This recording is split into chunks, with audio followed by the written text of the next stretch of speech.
नमस्कार. भगवद्गीता भावार्थ या मालिकेमध्ये आपले स्वागत आहे. आज आपण यामध्ये अध्याय 12 सुरुवात करत आहोत. अध्याय 12 मधील श्लोक 1 ते 5 आपण आज पाहणार आहोत. हा अध्याय भक्तियोग अर्थात श्री कृष्णाची प्रेममयी सेवा याविषयी आहे. श्लोक 1 पाहूया. अर्जुन उवाच एवं सततयुक्ता ये भक्तास्त्वां पर्युपासते ये चाप्यक्षरमव्यक्तं तेषां के योगवित्तमा. पर्युपासते म्हणजे योग्य रीतीने उपासना करतात. अक्षरम म्हणजे इंद्रियातीत. तेषां म्हणजे त्यापैकी. योगवित्तमा म्हणजे योग विद्या पारंगत. अर्जुनाने पृच्छा केली, जे तुमच्या भक्तीमध्ये योग्य रीतीने सदैव संलग्न झालेले आहेत आणि जे अव्यक्त निर्विशेष ब्रह्माची उपासना करतात त्यापैकी कोणाला अधिक परिपूर्ण मानण्यात येते, असा प्रश्न विचारलाय. श्रीकृष्णांनी आतापर्यंत साकार, निराकार आणि विश्वरूपाचे तसेच सर्व प्रकारच्या भक्तांचे आणि योगीजनांचे विवरण केले आहे.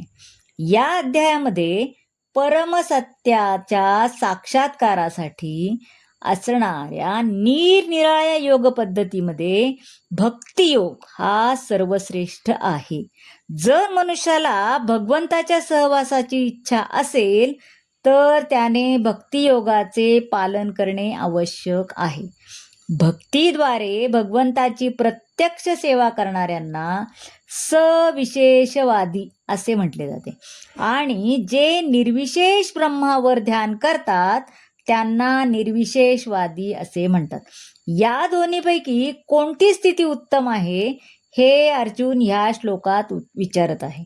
वस्तुतः मनुष्याला परम सत्याच्या निर्विशेष ब्रह्मज्योतीची परिपूर्ण अनुभूती होऊ शकत नाही. म्हणून अर्जुनाला म्हणायचे आहे की अशा कालबाप्याचा काय फायदा आहे, काय उपयोग आहे.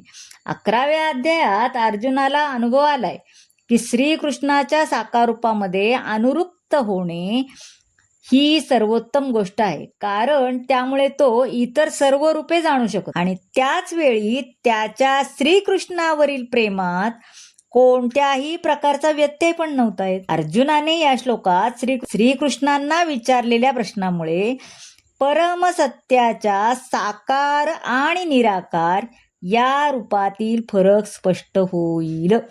आता श्लोक 2 पाहूया. श्री भगवान उवाच मय्यावेश्य मनो ये मान नित्ययुक्ता उपासते श्रद्धया परयोपेतास्ते मे युक्ततमा मताः.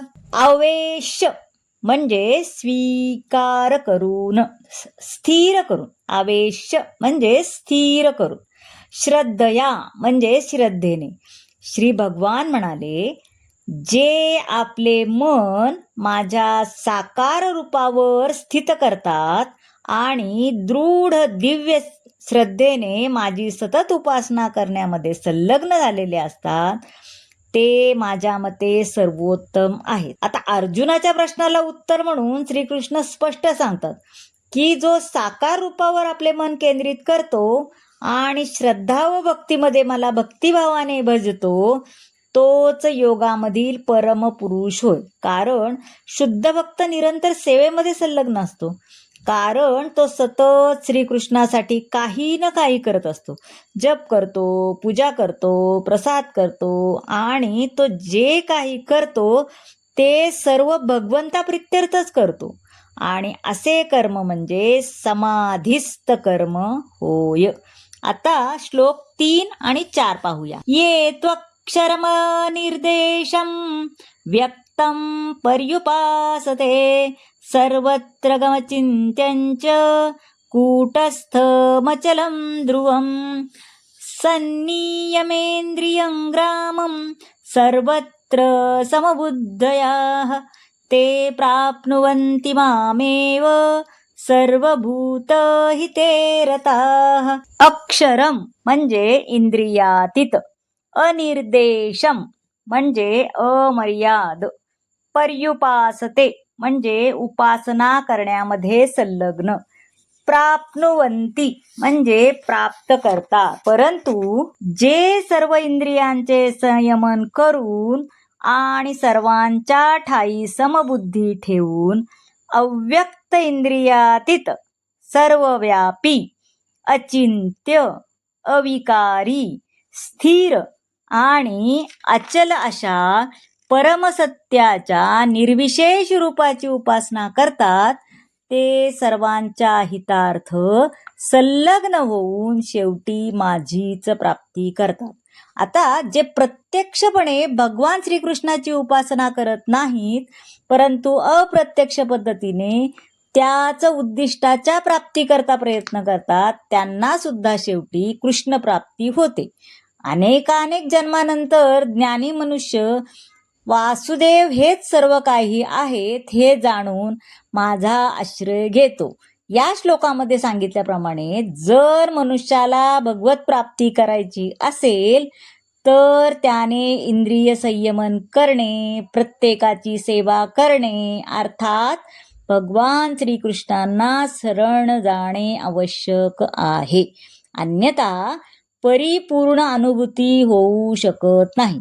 अंतरात्म्यातील परमात्म्याचा साक्षात्कार होण्यासाठी मनुष्याला पाहणे, ऐकणे, चव घेणे इत्यादी क्रियांचा पूर्णपणे विलय करावा लागतो. त्यानंतरच त्याला परमात्मा हा सर्वव्यापी असल्याचे ज्ञान होते. आता श्लोक 5 पाहूया.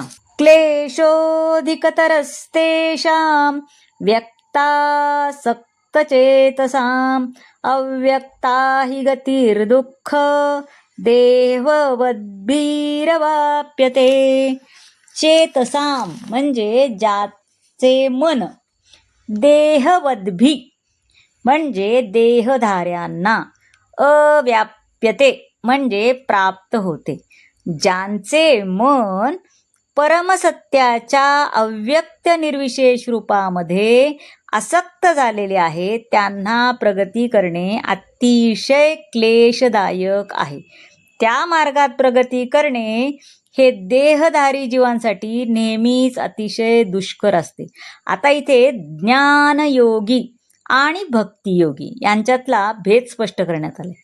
ज्ञानयोगाचा मार्ग शेवटी जरी भगवंताकडे नेणारा असला तरी तो अतिशय कष्टप्रद आहे आणि भक्तियोगाच्या मार्गात प्रत्यक्ष भगवंताच्या सेवेमध्ये संलग्न व्हावे लागत असल्याने देहधारी जीवांसाठी हा मार्ग अत्यंत सहज, सुलभ आहे आणि स्वाभाविकच आहे.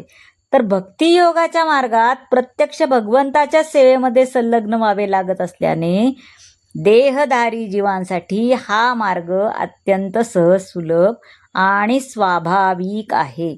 भगवंत ज्या विग्रह रूपामध्ये अधिकृतरित्या प्रकट होतात त्या विग्रहालाच अर्चा विग्रह असं म्हटले जाते. हे भगवंताचा अवतारच असतो. परमेश्वर या अर्चा विग्रहाद्वारे सेवेचा स्वीकार करतात. प्रत्येक जीवासाठी कृष्ण भावना भक्तिपूर्ण सेवेमध्ये पूर्णपणे संलग्न होणे हा सर्वोत्तम मार्ग आहे. जर मनुष्याने या भक्तियोगाकडे दुर्लक्ष केले तर तो नास्तिकतेकडे वळण्याची शक्यता असते. म्हणून माणसाने कृष्ण भावना भावित सेवेमध्ये कायम संलग्न राहायला हवे. तर मंडळी, हा भक्तियोगाचा पहिला भाग तुम्हाला कसा वाटला नक्की सांगा. आवडला असेल तर लाईक करा, शेअर करा, सबस्क्राईब करा आणि कमेंट जरूर करा. धन्यवाद.